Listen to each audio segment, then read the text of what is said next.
इम्तियाज जलील ज्या तऱ्हेनं ते उद्देशून करतात हे चुकीचं आहे।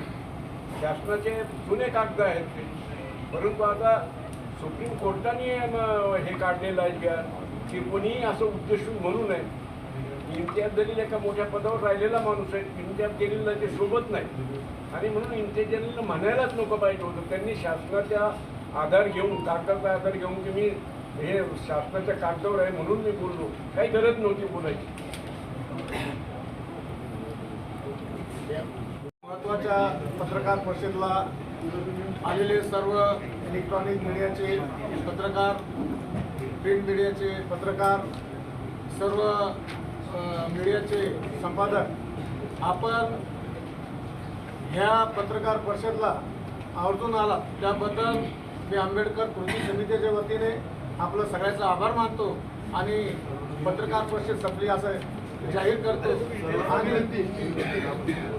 आणि या पत्रकार परिषदेला उपस्थित नेते शेळके साहेब, मिलिंदजी शेळके, दौलतदादा कराड, भगवानजी रगडे, संजय ठोकर, अमितजी भुईगर, त्यानंतर किशोर थोरात, सतीश पटेकर, जालिंदरजी शेंडगे, हिवराळेजी, चंदू हिवराळेजी आणि सर्व सुनीलजी मगरे प्राध्यापक सर आणि सर्व आंबेडकर समाजातील नेतेगण आलात त्याबद्दल सर्वांचं धन्यवाद। आणि पत्रकार परिषद संपली अशी मी विनंती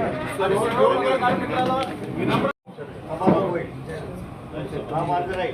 दुसरा मुद्दा असा, माझे खासदार यांनी हरिजन शब्द जो वापरला, बार बार त्यांनी हरिजन शब्द वापरलेला आहे, बौद्ध समाजाच्या भावना दुखावलेल्या आहेत। आम्ही कोणत्याही मुसलमानाच्या विरोधामध्ये नाही आहे, परंतु इम्तियाज जलीलने महानगरपालिकेच्या निवडणुका तोंडावर आलेल्या आहेत या दृष्टिकोनातून ते शब्द वापरलेला आहे।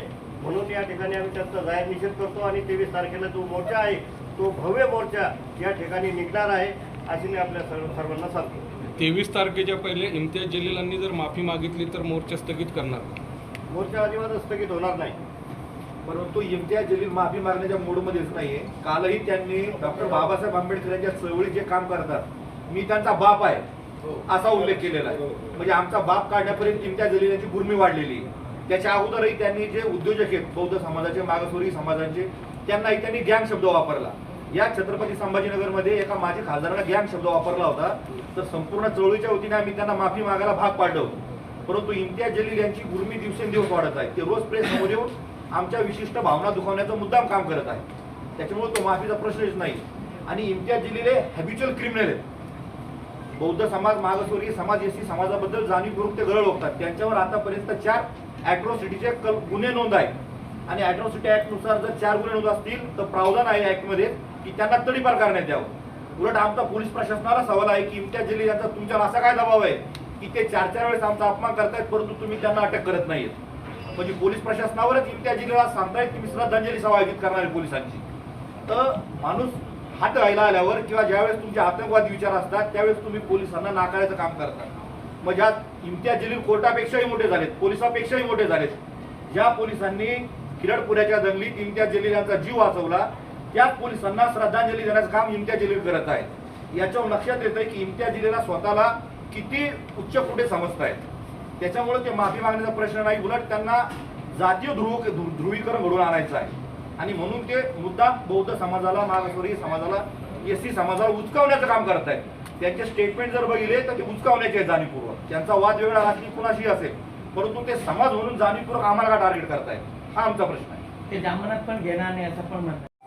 ही तातडीची आणि अत्यंत महत्त्वाची पत्रकार परिषद या विषयासाठी आयोजित केलेली आहे की छत्रपती संभाजीनगर जिल्ह्याचे माजी खासदार इम्तियाज जलील हे मागील काही दिवसापासून मीडिया ट्रायलद्वारे एका विशिष्ट समाजाला जाणीवपूर्वक टार्गेट करण्याचं काम करत आहे। अनुसूचित जाती, बौद्ध, इतर सर्व मागासवर्गीय समूह यांच्या प्रति ते रोज सोशल मीडियाच्या माध्यमातून किंवा प्रेसच्या माध्यमातून रोज लाईव्ह येऊन त्यांच्या मनात जी खतखत, जी जातीय मळमळ आहे ती ओकण्याचं काम इम्तियाज जलील करत आहे।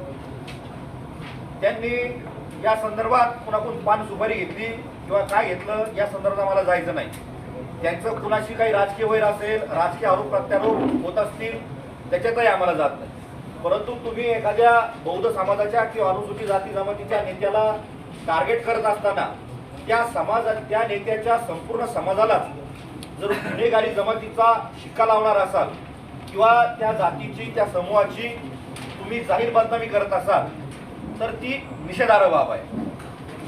डॉक्टर बाबासाहेब आंबेडकर यांच्या जो काही मानणारा समाज आहे त्या समाजानं तुम्हाला 2024च्या निवडणुकीत भरभरून मतदान देऊन तुम्हाला खासदार बनवलं, आमदार बनवलं. परंतु आज तुम्ही त्या समाजाचा बाप काढत आहे.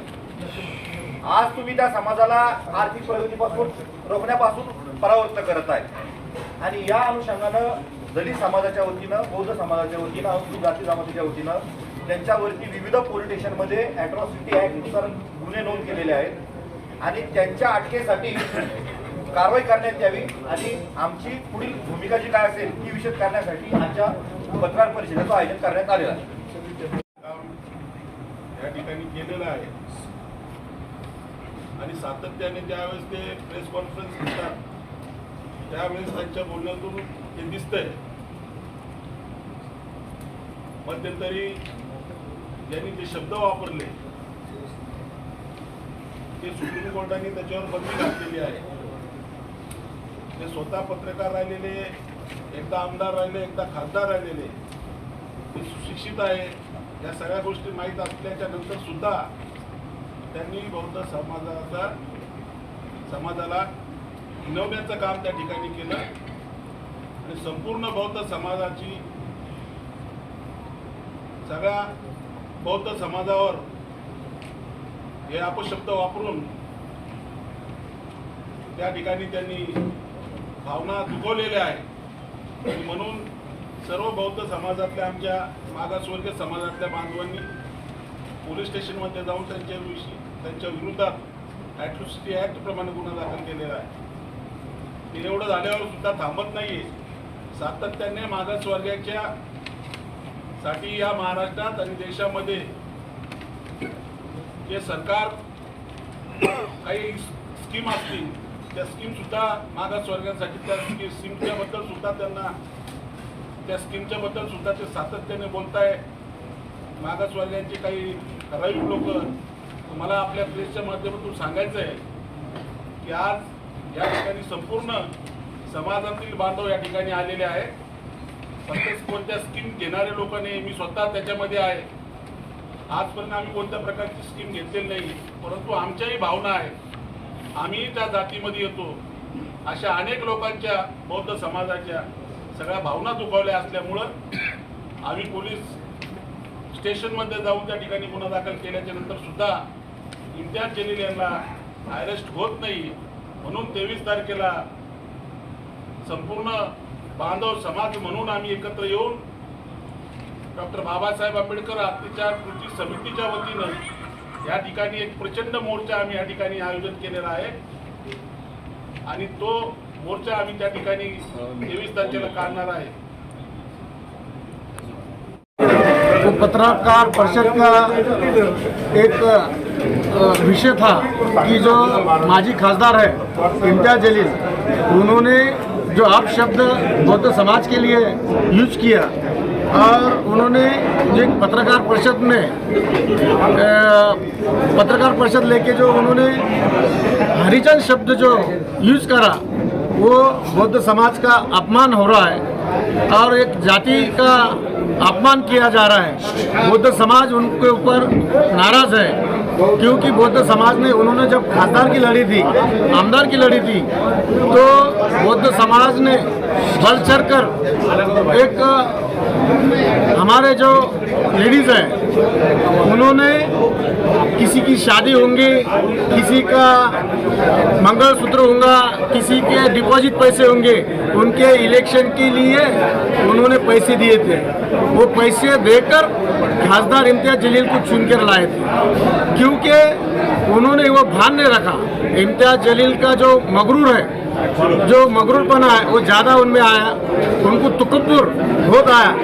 इसलिए इम्तियाज जलील ने विधानसभा जब लड़ी, विधानसभा में वो गिरे, लोकसभा में गिरे, उनको बौद्ध समाज का गुस्सा आया. इसलिए उनके ऊपर जो वो जो कर रहे हैं, उनको जो गुस्सा है बौद्ध समाज का, वो बारंबार वो उगल रहे हैं और वो उगलने के बाद वो बौद्ध समाज को टारगेट कर रहे हैं कि इन्होंने मेरे को चुनकर नहीं दिया। उनको वो गुस्सा है, पहले जो चुन के दिए बाद में चुन के नहीं दिए, लोकसभा में भी और विधानसभा में भी, इसलिए उनको गुस्सा है और वो बारंबार बौद्ध समाज को मुस्लिम समाज को टारगेट कर रहे हैं। दोनों समाज में झगड़ा होना चाहिए, इसलिए इम्तियाज जलील मुझे लगता है जानबूझकर टारगेट कर रहे हैं और बौद्ध समाज को टारगेट कर रहे हैं। हम हमारे बौद्ध समाज के होती है उससे, अंबेडकर कृति समिति की वजह से, सर्वपक्षी की वजह से अगर इम्तियाज जलील को 23 तारीख तक अटक नहीं होती है तो हम 23 तारीख को क्रांति चौक यहाँ से बहुत बड़ा जुलूस एक मोर्चा लेके पुलिस कमिश्नर पे जाने वाले हैं और उनको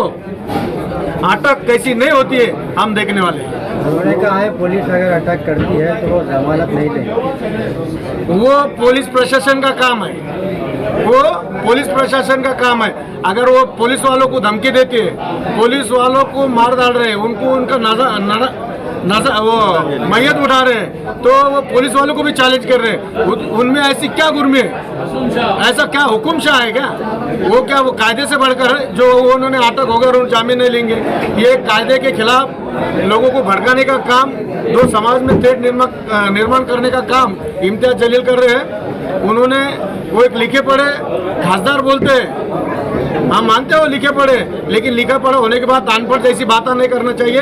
एक समाज को टारगेट नहीं करना चाहिए और समाज को टारगेट करके उनका गुस्सा जायज़ है समाज पर कि उनको चुन के नहीं, उनके समाज ने भी उनको मतदान नहीं किया, मुस्लिम समाज में नहीं किया, बौद्ध समाज में भी नहीं किया। तो उन्होंने जो काम किया है, वो जो गुस्सा बता रहे, उनका गुस्सा चाहे ये बरोबर नहीं है कि उन्होंने जात के और ऊपर आकर बोल के उन्होंने उनका गुस्सा नहीं निकालना चाहिए। मला एक सांगा की इम्तियाज जलीलने संजय सिरसाट यांच्यावर आरोप केले, संजय सिरसाट यांनी त्यांच्यावर आरोप केले, हे हा जो आहे या दोघांच्या भांडणामध्ये हे काय तिसऱ्याने स्पॉन्सर केलेला कार्यक्रम? हमारा मानना है, मेरे को बोलना है कि संजय सिरसाट और इम्तियाज जलील का हमें कोई लेन देना नहीं है। अभी तक उन्होंने 10 प्रेस लिए होंगे संजय सिरसाट साहब के खिलाफ में, हमारे समाज का एक का भी स्टेटमेंट नहीं है, हमने कभी ना स्टेटमेंट दिए। लेकिन जब उन्होंने पत्रकार परिषद में हरिजन जो लफ्ज यूज करा, उन्होंने जो शब्द यूज करा, उसका गुस्सा पूरे समाज में है और उसका रिएक्शन आने वाले 23 तारीख को गवर्नमेंट के पेपर पे भी लिखा हुआ था, गवर्नमेंट के पेपर पे लिखा हुआ था, गवर्नमेंट के पेपर पे लिखा हुआ था, क्या गवर्नमेंट के पेपर पर लिखा हुआ था वो उन्होंने। जो गवर्नमेंट के पेपर में लिखा हुआ है वो हमें कुछ मालूम नहीं था, उनके वजह से हमें मालूम हुआ। जिस दिन मालूम हुआ उस दिन हमने विभागीय आयुक्त तक कलेक्टर ऑफिस को निवेदन दिए और उसके जो साथीदार है कंटिन्यू वो कमेंट्स डाल रहे हैं कि दोनों समाज में लड़ाई होना चाहिए। मुस्लिम समाज